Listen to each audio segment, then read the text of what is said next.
Good evening everyone. आप लोग hopefully बहुत अच्छा कर रहे होंगे और अच्छे से रिवीजन पूरा कर रहे होंगे। ऑनलाइन क्लास लेने का आदत तो नहीं है, लेकिन ले रहे हैं। आप सभी को ऑल द वेरी बेस्ट। बहुत ठंड है, अच्छे से तैयारी करो। और फिजिक्स का केवल नोट्स पढ़ना। अगर आप लोग चाहते हो कि ब्रिलियंट या टारगेट का गेस पेपर जो भी है उसको रटना, तो उसमें बहुत सारे एरर हैं और एग्जैक्ट क्वेश्चंस बहुत कम प्रोबेबिलिटी है आने का। तो कोशिश करना कि तुम लोग नोट्स जितना अच्छे से पढ़ सको। और होपफुली ये बकवास से सुनने आप लोग आए नहीं हो। पीछे जैसे आप देख रहे हो कि 2026 में पार्ट 2 जो हमारा बुक है उससे कितने क्वेश्चंस आ सकते हैं, तो बहुत सारे क्वेश्चंस आ सकते हैं। उसके लिए मैंने एक लिस्ट बनाया है 100 क्वेश्चंस का, जिसमें 4 चैप्टर्स इंक्लूडेड हैं। पहला चैप्टर हमारा इंक्लूडेड है सेमीकंडक्टर। दूसरा हमारा होगा चैप्टर इसमें वेव ऑप्टिक्स, तरंग प्रकाश की। तीसरा एटम्स। चौथा ड्यूअल नेचर। ये हमारे मॉडर्न का ये सारा पार्ट है। सारे चैप्टर से 25-25 क्वेश्चंस हमने ऑब्जेक्टिव निकाला है, जो बहुत इंपॉर्टेंट है सीबीएसई और बिहार बोर्ड के पॉइंट ऑफ व्यू से। तो इस वीडियो को पूरा देखना और फास्ट मत करना, क्योंकि ये रेगुलर क्लास का वीडियो नहीं है कि लिखने के लिए हम टाइम देंगे।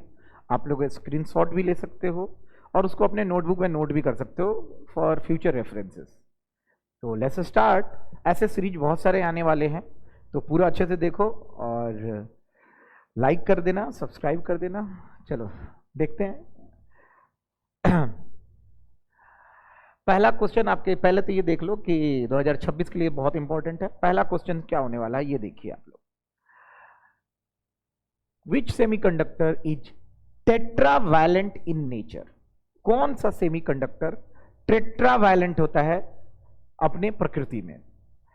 तो टेट्रावैलेंट सेमीकंडक्टर जब यहां पे पूछ ही दिया तो यहां पे देखो सिलिकॉन होगा। क्या होगा बालक? सिलिकॉन। ये तो भाई मेटल है। बोरोन हम लोग इंप्योरिटी में यूज करते हैं, फास्फोरस भी एज इंप्योरिटी यूज करते हैं। तो सेमीकंडक्टर तो सिलिकॉन है। और टेट्रावैलेंट का मतलब होता है ये सेमीकंडक्टर के पास 4 गो इलेक्ट्रॉन वैलेंस सेल में होते हैं, जिससे ये कोवैलेंट बॉन्ड बनाते हैं।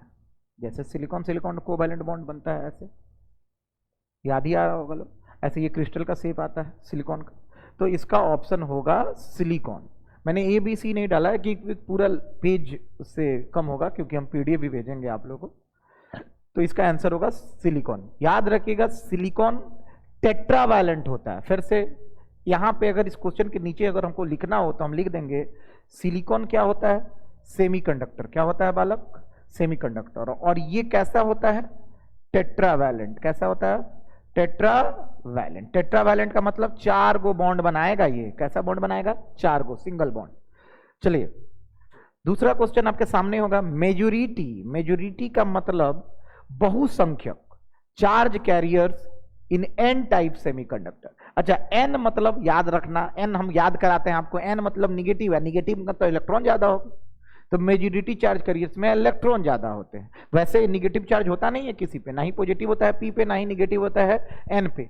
लेकिन ट्रिक याद करा रहे हैं आप लोग को। एन मतलब याद रखना इलेक्ट्रॉन की संख्या ज्यादा होगी। कैसे? तो सोचना एन मने निगेटिव, निगेटिव मने इलेक्ट्रॉन, तो इलेक्ट्रॉन होगा इसमें आंसर। तो होल्स नहीं होगा, इसका ऑप्शन होगा बी नंबर, इलेक्ट्रॉन्स। याद रखिएगा इसमें मेजोरिटी चार्ज कैरियर्स इलेक्ट्रॉन्स होते हैं। और पी टाइप में कैसा होता है? बिल्कुल हाँ, होल्स होता है। चलिए होल्स और इलेक्ट्रॉन का कंसेप्ट हम पूरा नोट्स में लिखवाया हूं, अच्छे से उसको देख लीजिए। चलिए आगे देखते हैं। यहां पे आगे में है आपके पास which impurity is added to make P type. पहले याद रखिए पी टाइप में क्या होते हैं? होल्स ज्यादा होते हैं। तो सिलिकॉन जब बॉन्ड बनाया होता है, अब पूरा हम पढ़ा नहीं रहे हैं, बस आप लोग को बता रहे हैं ऐसे ऐसे सिलिकॉन बॉन्ड बनाया है। बाबू हम जैसे इसमें इंप्योरिटी डालेंगे एक हटेगा। जब एक हटेगा तो यहां पे कौन सा ऐसा इंप्योरिटी हम जोड़ें कि होल्स आ जाए?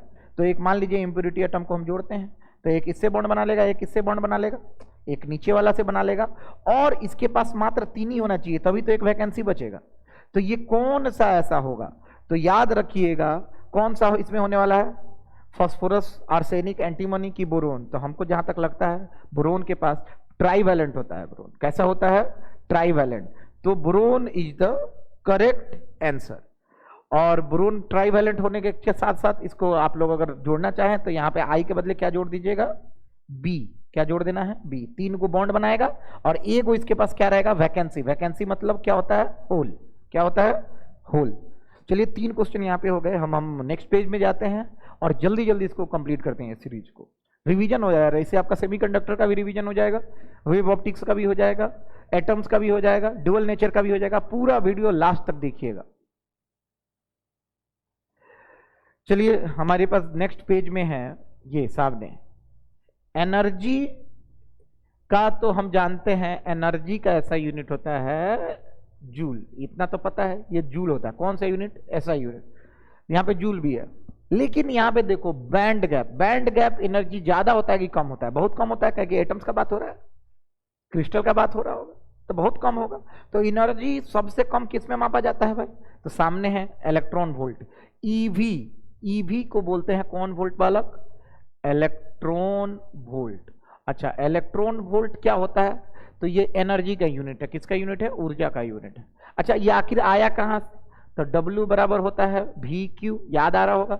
एक इलेक्ट्रॉन को, मान लीजिए इलेक्ट्रॉन है तो इलेक्ट्रॉन यहां पे लिख दीजिए, V है तो यहां पे V लिख दीजिए। अब बताइए एक इलेक्ट्रॉन वोल्ट कितना के बराबर होगा? तो अगर चार्ज को हम इलेक्ट्रॉन रखे तो 1.6 गुने 10 के पावर -19 कूलम्ब, और यहाँ पे भी मतलब इतना वोल्ट के बराबर होता है। 1.6 गुने 10 के पावर 19 वोल्ट को बोलते हैं 1।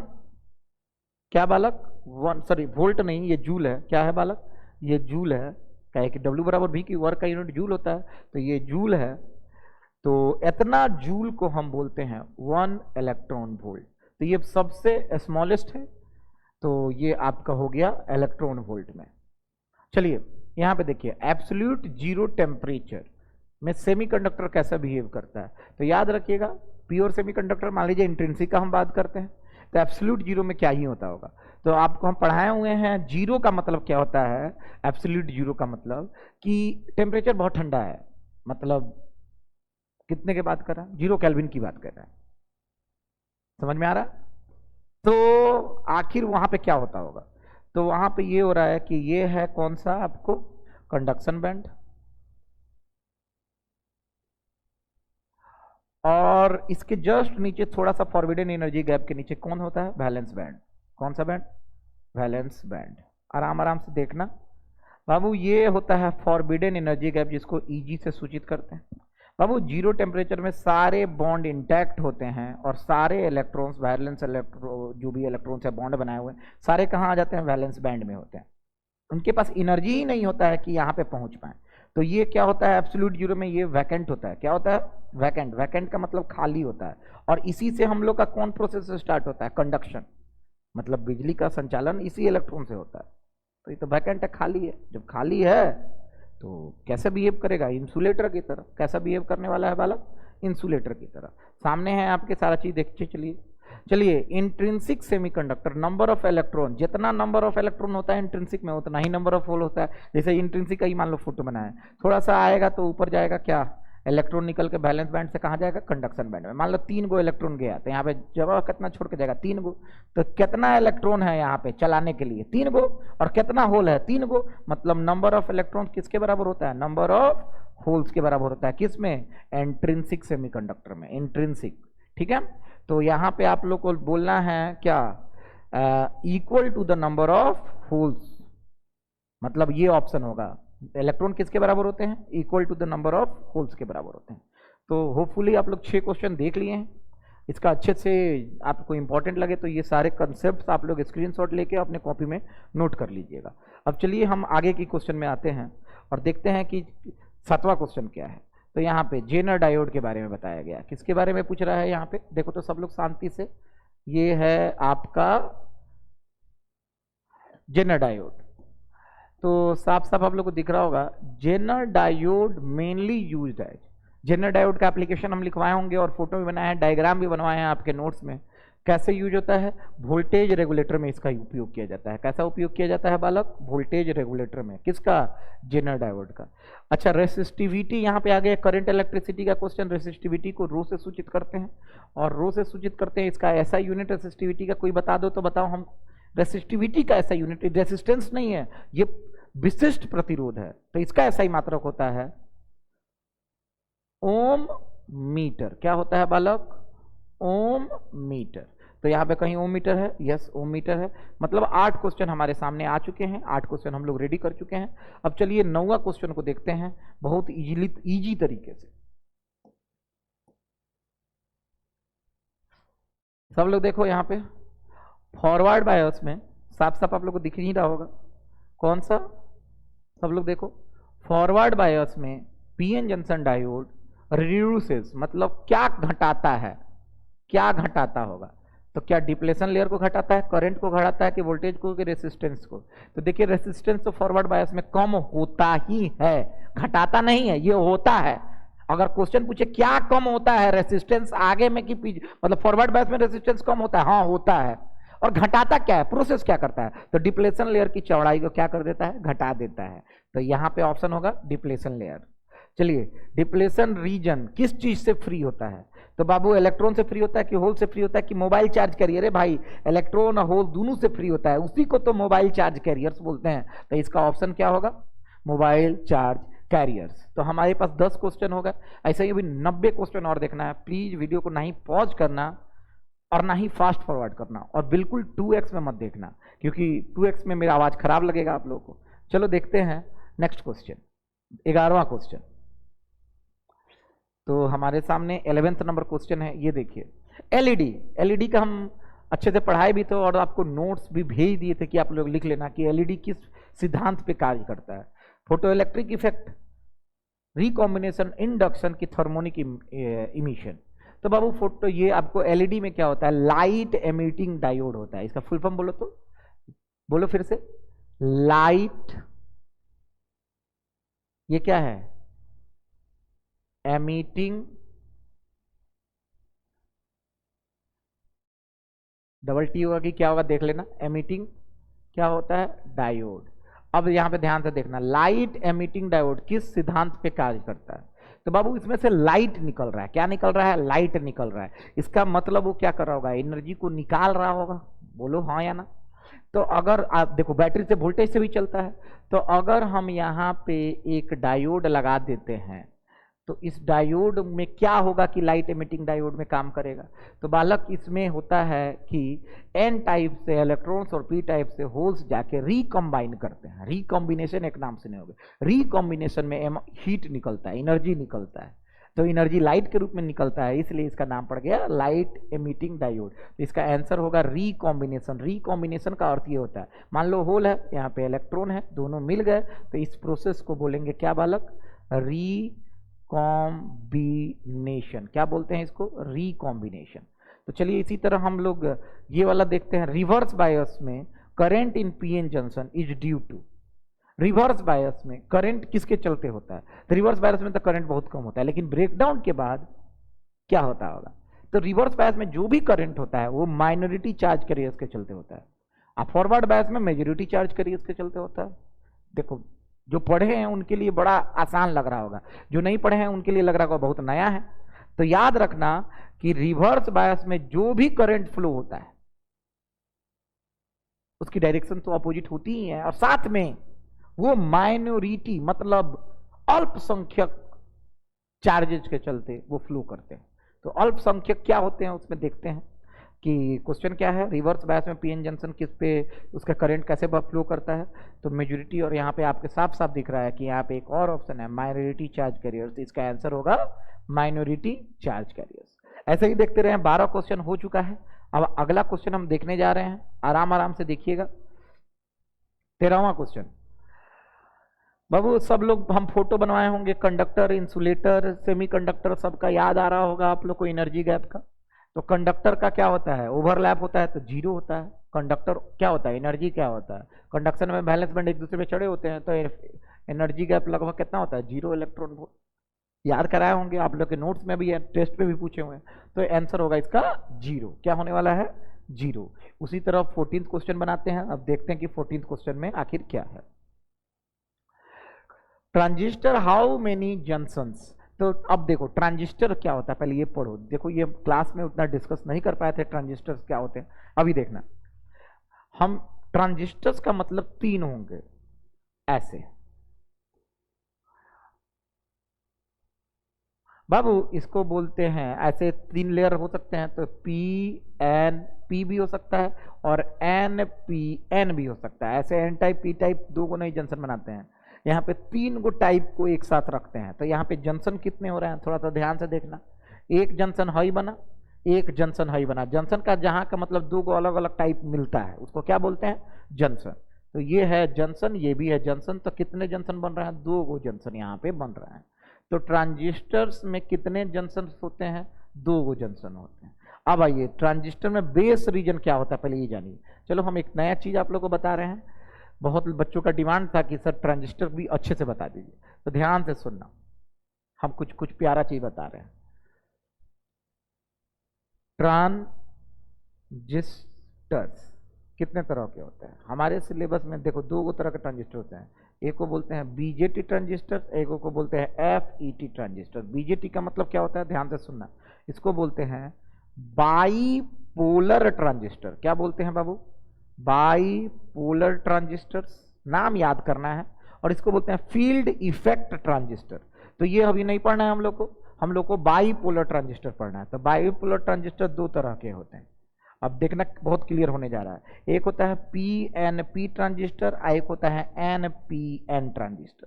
अब इसका उपयोग क्या है ये सब क्लियर होगा, पहले ये जान जाइए कि पीएनपी और एनपीएन। अभी पीएनपी और एनपीएन कैसे बनता है, तो यहाँ पे साफ साफ आप लोग को हम दिखाएंगे कि पीएनपी एनपीएन क्या क्या होता है। थोड़ा सा देखिएगा ध्यान से। किसी तरह का ट्रांजिस्टर बनाइए। चलिए एग्जाम्पल लेते हैं।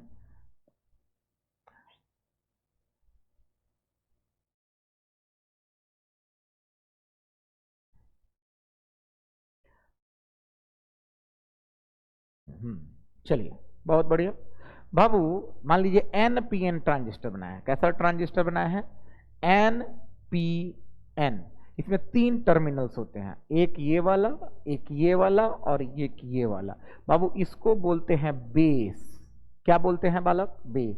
इसको बोलते हैं एमीटर और इसको बोलते हैं कलेक्टर। नाम याद रखना है, बहुत अच्छा। इसको क्या बोलते हैं बालक? बेस, इसको एमीटर और इसको कलेक्टर।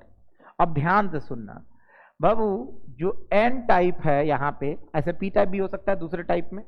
एमीटर को हम लोग हाईली डोप्ड बनाते हैं। कैसा बनाते हैं बालक? याद कर लेना, तुम लोग का नंबर आ जाएगा।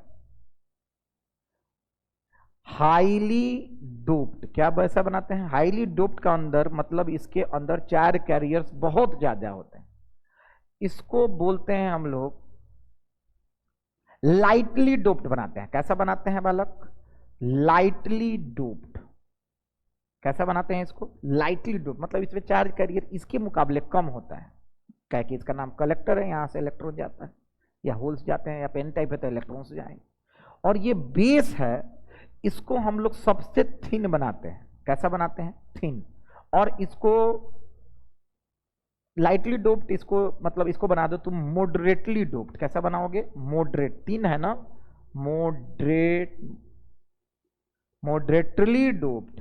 इसका अर्थ है कि इसको इसके मुकाबले कम डोपिंग होता है और ये सबसे कम डोप किया जाता है। इसको बोलते हैं लाइटली डोप्ड। इसका अर्थ हो गया बेस हमारा कैसा होगा? थिन होगा, लाइटली डोप्ड होगा।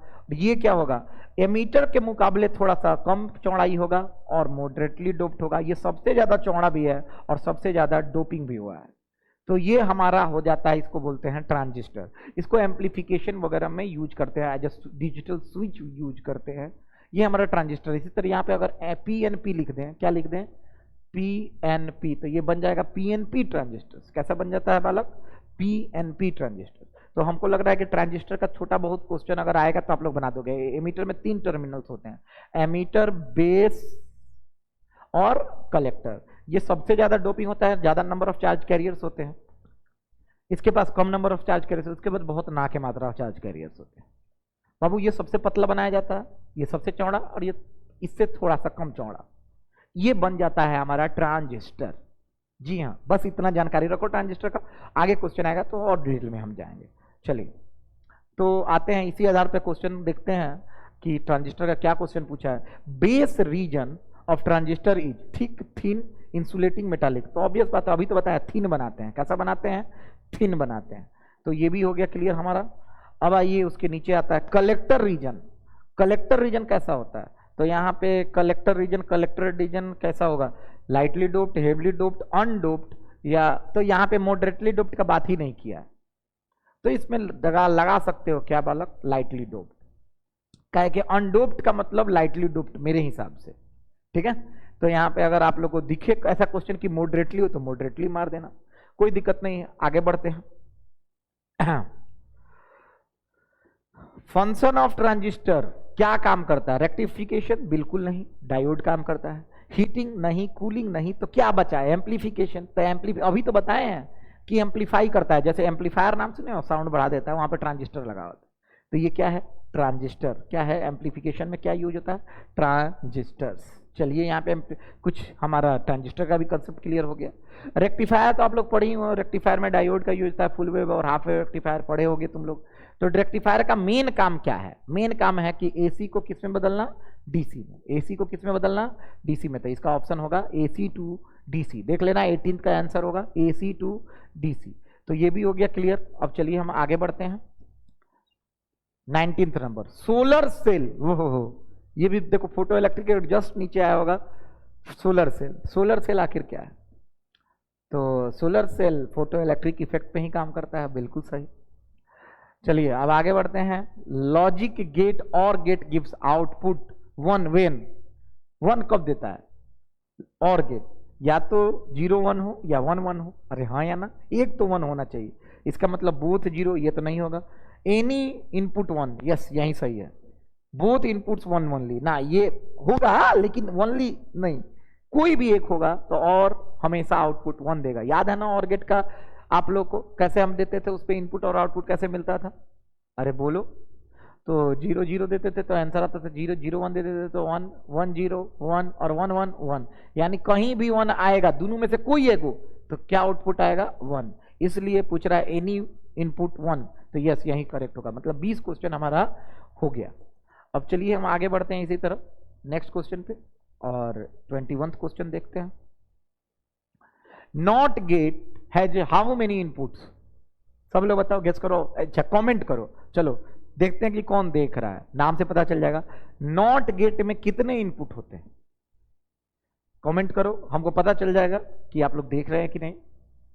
अरे करो, हाँ इग्नोर मार दो हमको, हाँ फॉरवर्ड कर दो थुथुल की तरह, थेथर आदमी। लेकिन कुछ भी कहिए, बेस्ट बैच हमको मिला था, क्लास नहीं आता था, टेस्ट नहीं देने आता, लेकिन भोज में बहुत आए हो तुम लोग। चलो कोई बात नहीं, आई अप्रिशिएट, कुछ में तो आए, मिले हम लोग। आज क्लासरूम खाली है, कोई नहीं है, नहीं तो हम ऐसे देखते हैं उठो उठ, याद बानो। चलो कोई दिक्कत नहीं है। वैसे हम स्मार्ट लग रहा है कि नहीं, ये भी कमेंट करो तुम लोग। चलो इसका आंसर होगा 1। क्या होगा 1, एक ही इनपुट होता है। नॉट गेट में सिर्फ एक इनपुट होता है, एक इनपुट 0 होता है, एक 1 होता है। तो 1 0 का आउटपुट आता है 1, 1 का आउटपुट आता है 0। ये पलट देता है, इन्वर्टर का काम करता है। चलो मेरा एक एक बात पे क्वेश्चन आ सकता है, इसलिए पूरा देखो बाबू। एंड गेट, चलो एंड गेट, एंड गेट का आउटपुट 1 कब होता है, दोनों 1 होगा तभी आउटपुट 1 होगा। याद आ रहा है एंड गेट, नहीं है याद आ रहा होगा तुम लोग। तो एंड गेट का हम लोग बनाते हैं 0 0 पे आंसर 0 आता था, 0 1 पे 0 आता था, 1 0 पे 0 आता था, 1 1 पे ही केवल 1 आता था। ओके, एंड गेट में 1 आउटपुट कब होगा, तो दोनों क्या होंगे 1 होंगे। एनी इनपुट 1 नहीं, बोथ इनपुट 1, यस सही है, यानी इसमें होगा बोथ। इसका फोटो वोटो सब बनवाए हुए हैं, जाके अच्छे से नोट्स देखिए और रिवीजन करते रहिए। बिल्कुल पूरा लॉजिक गेट से बहुत इंपॉर्टेंट क्वेश्चन आता है और आएगा ही। ये कौन बताएगा, चलो चलो इसको गेस कीजिए। सिलिकॉन का एनर्जी बैंड एनर्जी, मतलब ही फॉरबिडन एनर्जी गैप कितना होता है, जो सबसे पहले देखते हैं कि किसका ऑप्शन आता है करेक्ट। लाइव तो हम नहीं कर रहे हैं, लेकिन देखेंगे कि आंसर किसका आ रहा है।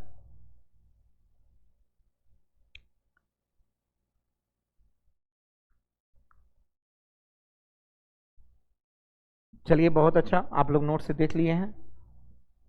इसका ऑप्शन जो बताएगा, चलो उसके नीचे देखो, पीएन जंक्शन डायोड। अच्छा, इसका आंसर होगा 0.3, 0.7, क्या 1.1 की 3 इलेक्ट्रॉन वोल्ट। इसका आंसर होगा 1.1 इलेक्ट्रॉन वोल्ट, देखिएगा। और जर्मेनियम का कितना हम लिखवाए थे, 0.7 इलेक्ट्रॉन वोल्ट, जाके देखिएगा। और ये कंफ्यूजन में मत रहिएगा कि ये बैंड एनर्जी गैप है, ये पोटेंशियल बैरियर नहीं है, वो इलेक्ट्रॉन वोल्ट में ही होगा, वो वोल्ट में था। कंफ्यूजिंग है बहुत, कंफ्यूज होना मत। चलो, पीएन जंक्शन डायोड, क्या क्वेश्चन है, PN junction diode conducts in forward bias, reverse bias, both.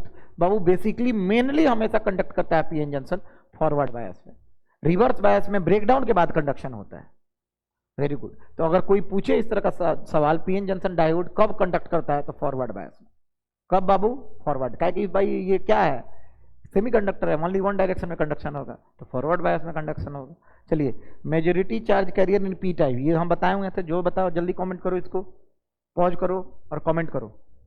Majority charge carrier in P type कौन सा होगा, ऑब्वियस बात है, होल्स होंगे। क्या होंगे, होल्स। वेरी गुड, अभी समझाए हैं आप लोग को।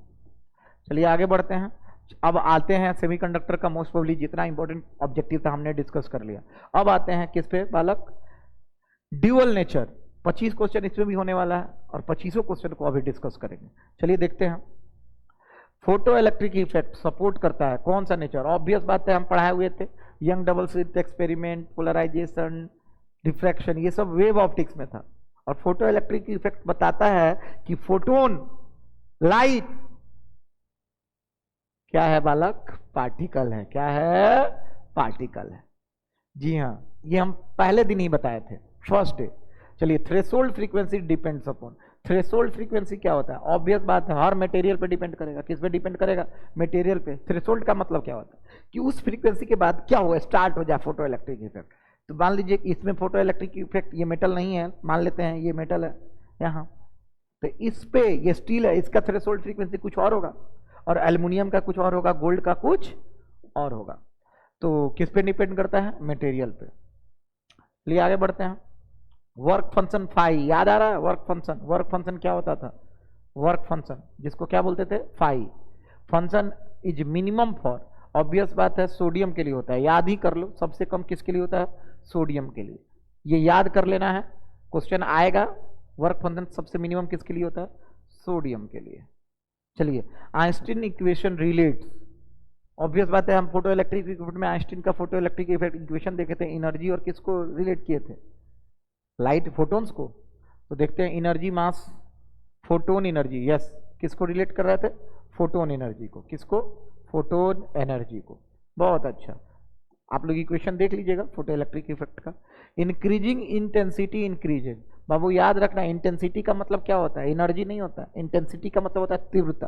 तीव्रता का मतलब होता है, टॉर्च अगर तेज जलाओगे एनर्जी नहीं बढ़ता है, वो पर सेकेंड कितना फोटोन्स को थ्रो कर रहा है वो बढ़ता है।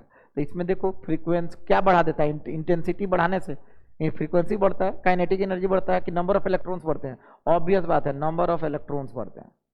फ्रीक्वेंसी बढ़ाने से इलेक्ट्रॉन जल्दी नहीं निकलता, मतलब ज्यादा निकलता है। काइनेटिक एनर्जी सबका उतना ही होता है, जो कम हो, अगर येलो एग्जांपल दिए थे क्लास में, येलो लाइट और एक तेज येलो लाइट, किसका एनर्जी ज्यादा होगा, तो ऑब्वियस बात है, हर फोटोन का एनर्जी उसके वेवलेंथ पर डिपेंड करता है। दोनों येलो कलर है, इसका मतलब एनर्जी सेम है। चलो, तो बहुत अच्छा, इसका आंसर होगा कौन सा, C number, number of electrons, ये वाला ऑप्शन होगा। चलिए आगे बढ़ते हैं। प्लैंक्स कांस्टेंट, ऑब्वियस बात है, हम लोग लिखवाए थे इसका 6.626 इंटू 10⁻⁻34 जूल सेकेंड। क्या होता है बाबू, जूल सेकेंड में आता है, तो इसका ऑप्शन ए नंबर होगा। चलिए 32 का देखते हैं। Photo electric effect occurs instantly means,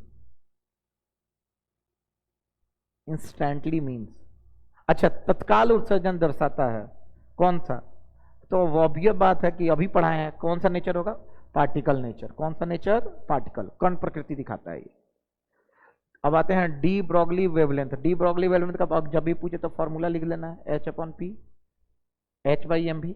अब देखते हैं कि अगर एच कांस्टेंट है तो व्युत्क्रमानुपाती किसके है, मोमेंटम के। पी क्या होता है, मोमेंटम, तो किसके व्युत्क्रमानुपाती है, मोमेंटम के। ये भी लिख लीजिएगा, फटाफट पॉज करके लिखते जाना है, मैराथन टाइप है, जल्दी नहीं करोगे तो छूट जाओगे पीछे। चलिए आगे देखते हैं। और अभी बहुत है, अभी 33 पे, अभी तीन गुना ज्यादा मेहनत करना है। Photon has rest mass, photon के पास रेस्ट मास कितना होता है, पहला दिन फोटोन के बारे में हम लिखवाए थे तो बताए थे 0 होता है। रेस्ट मास क्या माना गया है, 0। क्या माना गया है, 0। रेस्ट मास कितने होते हैं, 0। फोटोन के पास रेस्ट मास का मतलब क्या होगा, स्थिर द्रव्यमान कितना होगा, 0, 0 होगा। चलिए यहाँ पे क्वेश्चन है, kinetic energy of photo electron depends upon, किस पे किस काइनेटिक एनर्जी डिपेंड करता है, टेम्प इंटेंसिटी, बिल्कुल नहीं, इंटेंसिटी पे, अरे यार काइनेटिक मैक्सिमम काइनेटिक एनर्जी का फॉर्मूला तुम लोग को याद होगा, तो हम लिख देते हैं H C by lambda equal to kinetic energy minus 5। तो ये डिपेंड किस पे कर रहा है, एच सी बाई लेमडा को ही तो बोलते हैं फ्रीक्वेंसी। तो यहाँ पे किस पे डिपेंड कर रहा है, बालक बालक बालक कहाँ गया, हाँ फ्रीक्वेंसी पे डिपेंड करता है, एरिया पे डिपेंड नहीं करता है। जितना ज़्यादा फ्रीक्वेंसी बढ़ाओगे उतना ज़्यादा उसका एनर्जी बढ़ेगा, ऑब्वियस बात है। चलिए आगे बढ़ते हैं, सारा चीज़ आपके नोट्स में है, अच्छे से देखिए। स्टॉपिंग पोटेंशियल, स्टॉपिंग पोटेंशियल क्या होता है, किस पे निर्भर करता है स्टॉपिंग पोटेंशियल, सोच के बताइए। स्टॉपिंग पोटेंशियल होता क्या है, हम इसको लिख के और समझा के बोले थे आप लोग को, लिख के भेजने के लिए बहुत बच्चे भेजे भी थे, बहुत बच्चे लिखे भी हैं। स्टॉपिंग पोटेंशियल आखिर क्या होता है, इसको अच्छे से देखिए बाबू। स्टॉपिंग पोटेंशियल कुछ नहीं होता है कि रिवर्स करंट को कितना विभव पर रुक जाता है, और किस पे डिपेंड करता है, तो किस पे डिपेंड करता होगा, इंटेंसिटी, वर्क फंक्शन, मटेरियल की frequency. Stopping potential, intensity, work function, material, frequency. Stopping potential obvious बात है मटेरियल पे डिपेंड करता होगा, हमको जहां तक लगता है स्टॉपिंग पोटेंशियल किस पे निर्भर करता होगा, मटेरियल पे। मटेरियल पे चलिए इसको हम और एक बार वेरीफाई भी कर लेंगे, आप लोग आगे बढ़ते रहिए।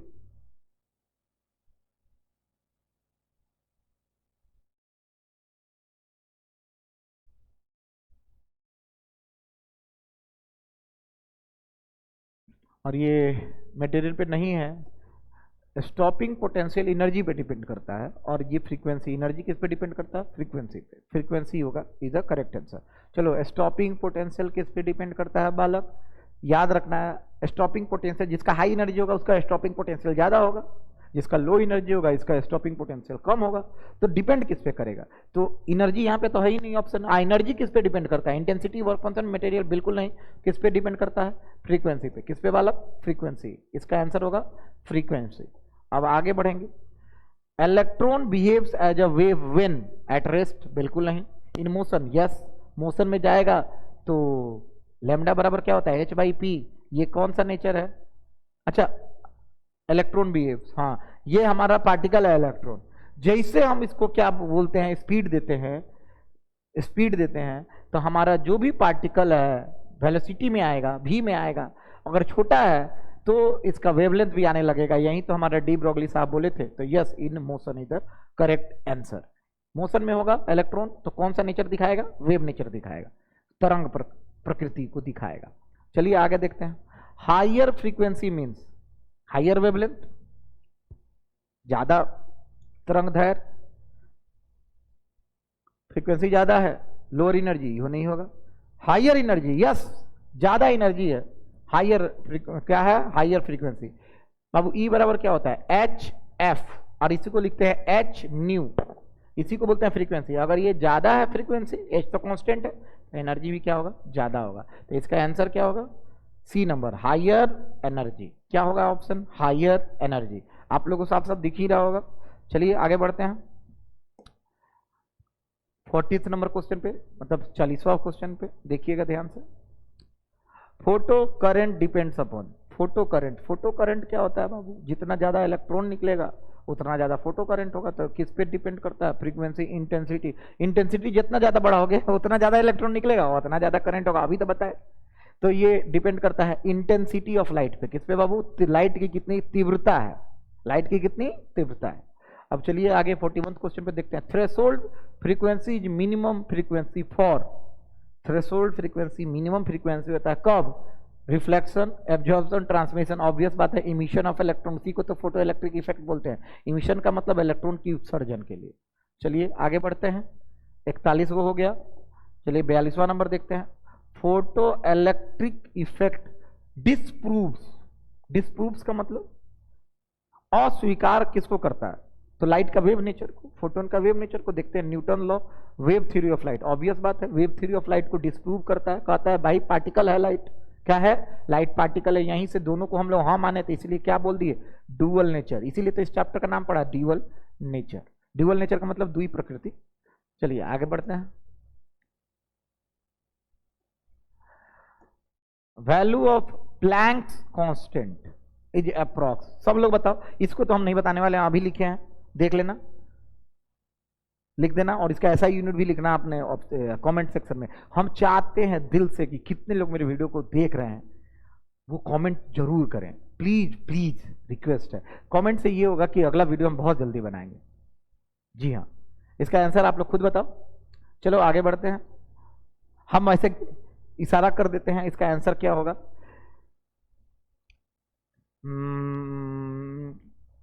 एरोप्लेन से एप्पल गिरा, देख लेना। ये हम बोल रहे हैं किस चीज से स्टार्ट होता है? चलिए, de Broglie wavelength of fast particle is. Obvious बात, फास्ट पार्टिकल है, जितना डी ब्रॉगली वेवलेंथ की तो फास्ट पार्टिकल है। Okay, particle. बाबू एक बात याद रखना, डी ब्रॉगली वेवलेंथ ज्यादा बड़ा नहीं होता था। पार्टिकल है तो हमेशा छोटा ही होगा। फास्ट पार्टिकल कितना? लाइट के स्पीड में चल जाओगे तो तब वो वेवलेंथ कम ही होगा। यस, फोटोन का भी वेवलेंथ बहुत कम होता है। इसका आंसर होना चाहिए था स्मॉल।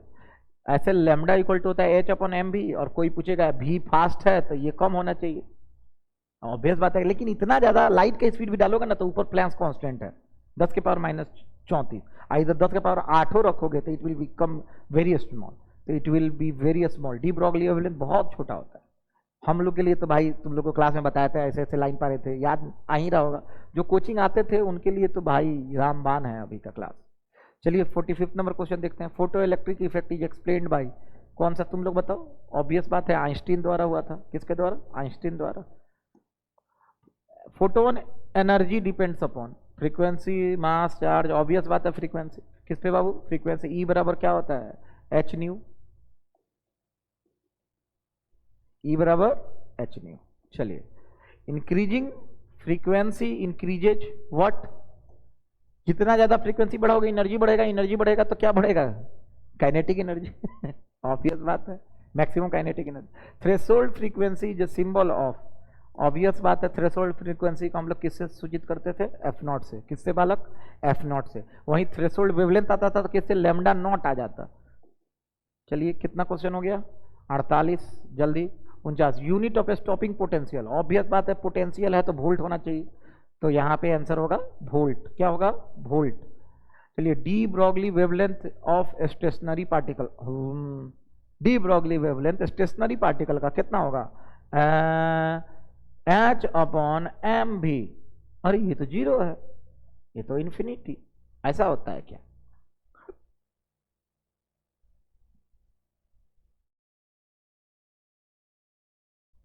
ऐसा होता है? अगर ये 0 करेंगे, आप लोग सोच क्या ना, कि अगर ये 0 होगा, स्टेशनरी का मतलब ये 0, मास कुछ भी हो, तो लैम्डा क्या हो जाना चाहिए? इन्फिनिटी। बात तो सही है, सोचने वाली बात है। स्टेशनरी पार्टिकल्स का क्या होगा? आप लोग गेस करो।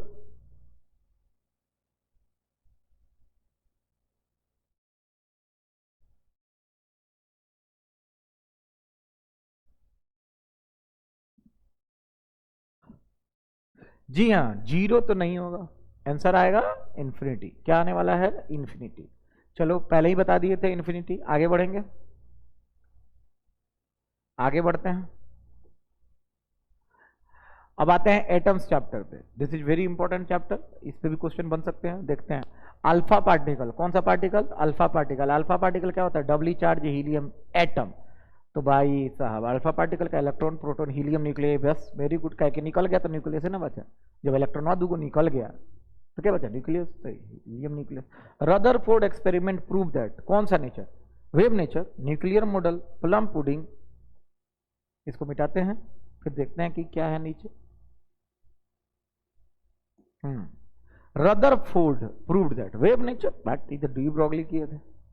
Nuclear model, plum pudding, Bohr model. Okay, तो रदरफोर्ड प्लम पुडिंग तो नहीं था। क्या नहीं था बालक, प्लम पुडिंग नहीं था, ये थॉमसन थे। ये नहीं था, कहाँ गया प्लम पुडिंग। वेव नेचर ये भी नहीं था। न्यूक्लियर मॉडल ऐसा तो कुछ नहीं था। बोर मॉडल को उन्होंने स्वीकार किया था। बोर मॉडल क्या बोले थे, लेकिन रदरफोर्ड बोर मॉडल के पहले आए थे, राइट। तो प्रूव्ड, हाँ बोर मॉडल, ऑब्वियस बात है, किसको प्रूव किए, बोर मॉडल को स्वीकार किए। चलो इसका आंसर होगा क्या बालक, बोर मॉडल। 52 का आप लोग देखिए, Bohr model is the correct answer. देखते हैं 52 is the nuclear atom model.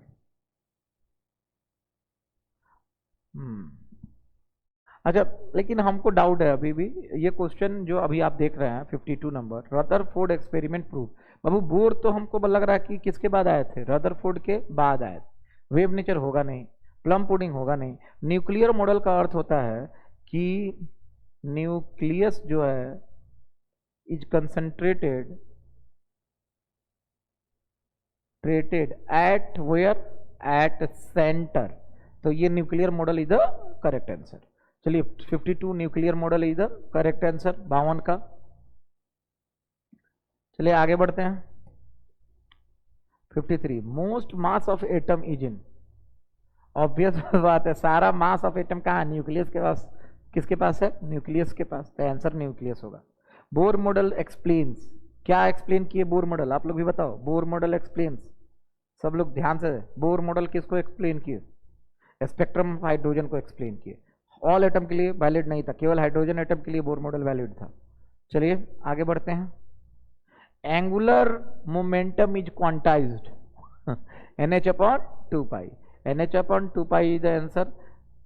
क्या था बताइए आप लोग, L बराबर एंगुलर मोमेंटम बराबर NH/2π। एन यहाँ पे 1 2 3 4 5 6 था। Radius of nth orbit, radius of nth orbit किस पे डिपेंड था, तो रेडियस किस पे देखिएगा, n स्क्वायर आएगा, वहां पे n square is the correct answer.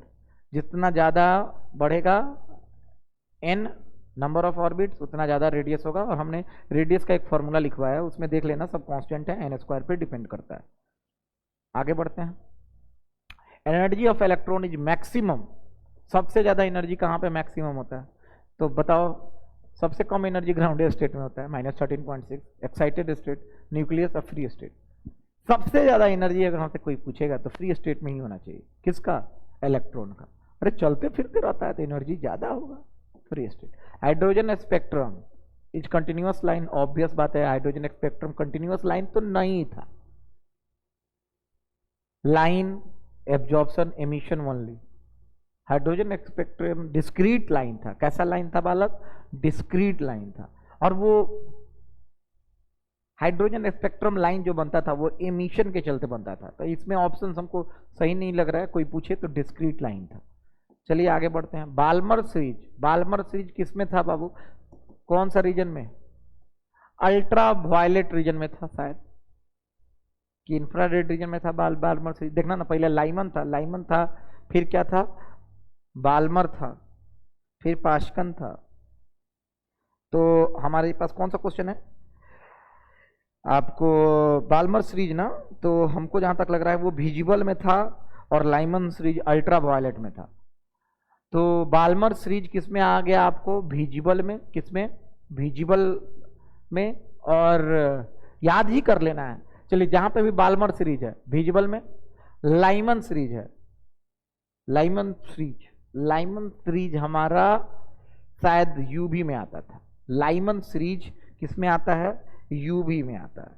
Lyman series किस में आता है, यूवी में आता है। याद ही रखना n बराबर 1 में यूवी रीजन होता है, n बराबर 2 में जब गिरते हैं तो कौन सा रीजन आ जाता है? Visual region. याद करने का तरीका है, इसको करके फाइनल कर देना। चलिए आगे बढ़ते हैं, देखते हैं। आयोनाइजेशन एनर्जी इज मैक्सिमम किसके लिए? आयोनाइजेशन एनर्जी सबसे ज्यादा कब लगता है? जब ग्राउंड स्टेट में होगा, तभी ना उसको निकालने में के लिए ज्यादा एनर्जी देना होगा। तो हमको लगता है किसके लिए?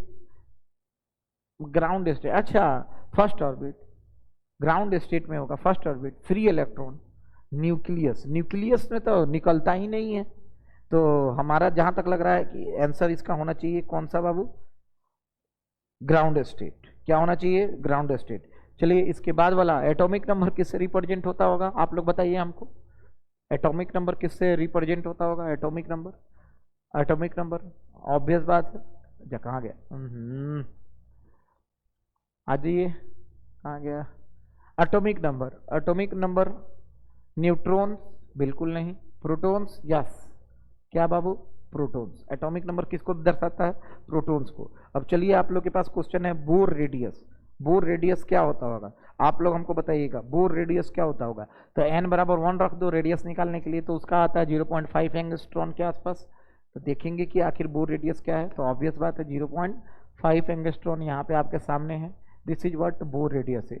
रिडबर्ग कांस्टेंट क्या होता है? आर बराबर हमने प्रूव कराया है, आर बराबर क्या होता है वो आप देख लीजिए। उसका आंसर आता है 1.09 के आसपास इंटू 10⁻7। ये रिडबर्ग कांस्टेंट है। Spectral line, spectral line are due to reflection, transition, diffraction, scattering. Okay okay, spectral line, spectral lines due to transition, diffraction, scattering. ये बेसिकली एब्जॉर्प्शन के चलते होते हैं, तो इसमें एब्जॉर्प्शन ऑप्शन ही नहीं दे रखा है।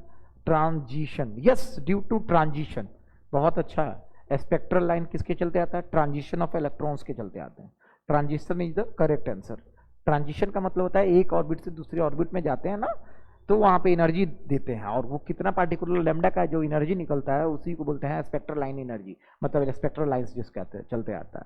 चलिए आ जाइए यहाँ पे, ये क्या है? ग्राउंड स्टेट में कितना एनर्जी हाइड्रोजन का होता है? ऑब्वियस बात है -13.6 इलेक्ट्रॉन वोल्ट, ये तो सबको पता ही होगा। आगे बढ़ते हैं। Electron jumps from higher to lower orbit, ये क्वेश्चन हमारे टेस्ट में भी था। हायर ऑर्बिट से किधर आ रहा है? लोअर ऑर्बिट में आ रहा है, तो ऑब्वियस बात है उसका एनर्जी कम हो रहा है, तो एनर्जी निकालेगा। क्या करेगा? निकालेगा। तो यहाँ पे तो निकालने का ऑप्शन ही नहीं है। अच्छा एमिट्स, अच्छा एमिट्स क्या? Electron, proton, photon. ऑब्वियस बात है, फोटोन क्या होता है? Energy in form of light.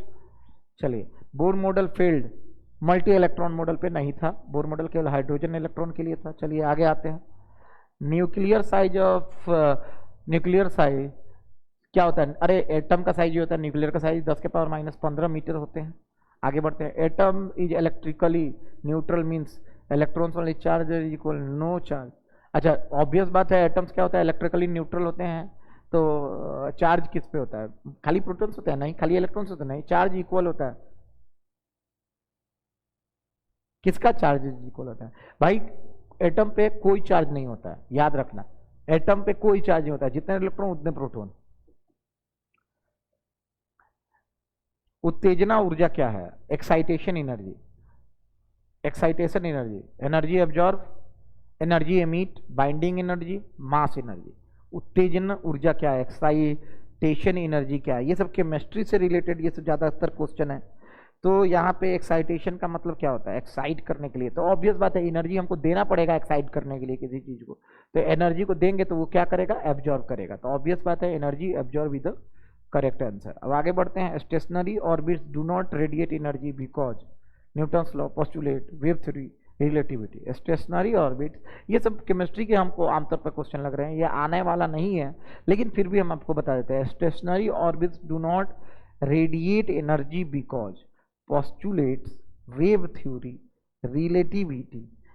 Stationery orbit do not radiate, तो ये स्टेशनरी ऑर्बिट, तो ये बोर पोस्टुलेट्स का है। क्या है बालक? Bore postulates. इसका आंसर क्या होने वाला चाहिए? 1 होना चाहिए। क्या होना चाहिए? 1। ये किसका है? बोर पोस्टुलेट्स का 1। अब आते हैं, आगे बढ़ते हैं। 73 नंबर, इलेक्ट्रॉन का वेलोसिटी सबसे ज्यादा कब होता है? तो वेलोसिटी का हमने इक्वेशन निकाला है, आप जल्दी से नोट्स खोलो और इस इक्वेशन को देखो, कौन सा एन रखें। ग्राउंड स्टेट वाला एन रखें कि क्या रखें?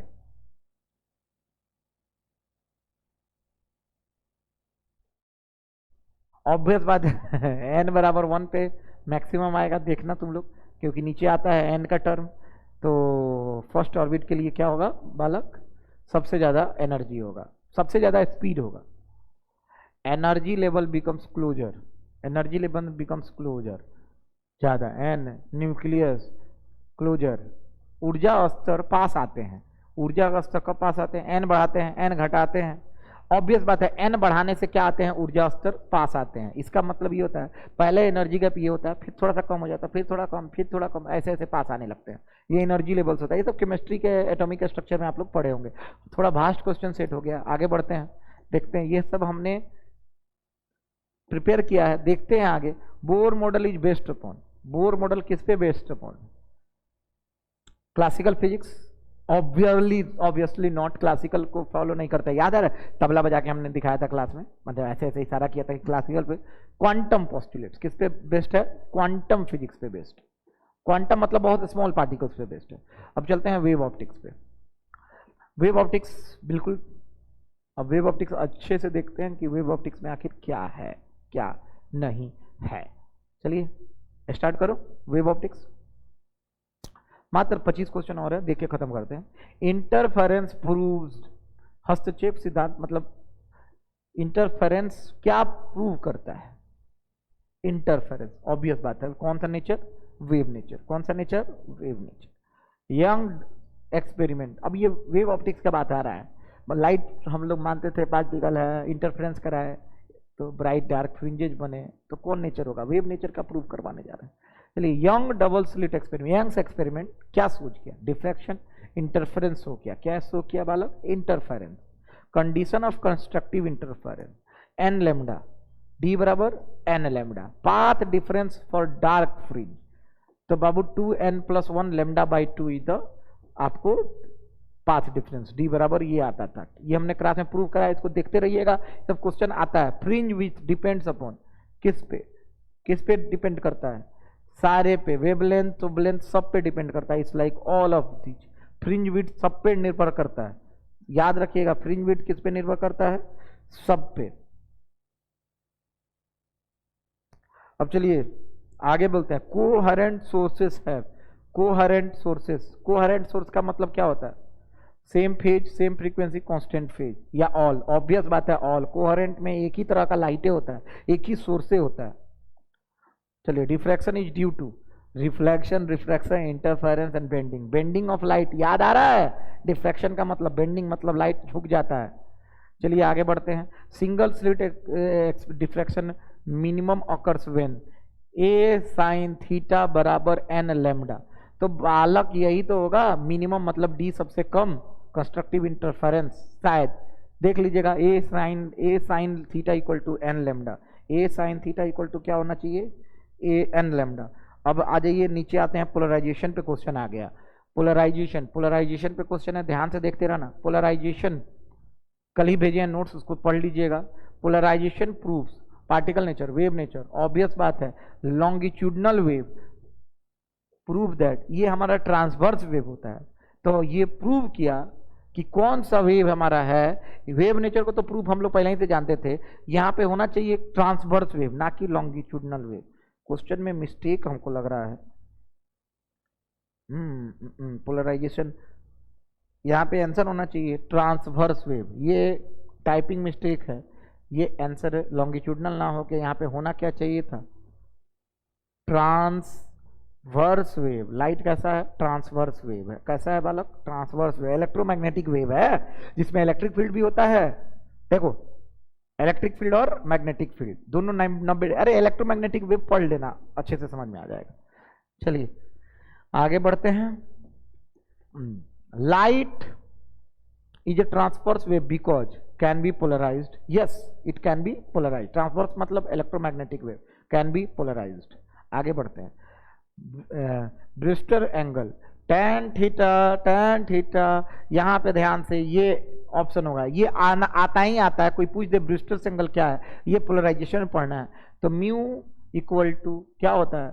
1 tan थीटा। ये होता है ब्रिस्टल्स एंगल। आप लोग इसको मिला लीजिएगा, आग नहीं आता है तो इसको हम एक बार एक्सप्लेनेशन बना के भी आप लोग को भेज देंगे।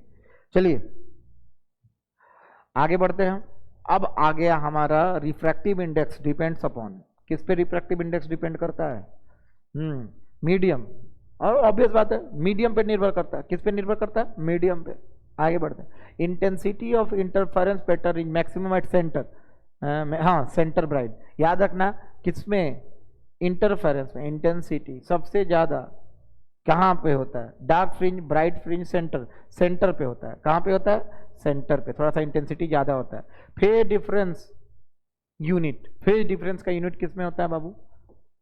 बाबू फेज डिफरेंस का रेडियन में होता है, या डिग्री रेडियन दोनों में लिख सकते हैं, बेसिकली रेडियन में होता है। आंसर बोथ भी मार सकते हो। क्या मार सकते हो?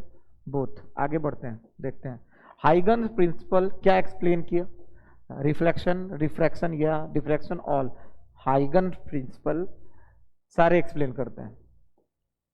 To waves coherent if same wavelength, constant phase. अच्छा कोहेरेंट है, same wavelength, same speed, same amplitude. बाबू दोनों का फेज डिफरेंस जीरो होगा, इसी का मतलब होता है कोहेरेंट सोर्स। आंसर होगा constant phase. White light interference fringes are coloured black and white, coloured black and white.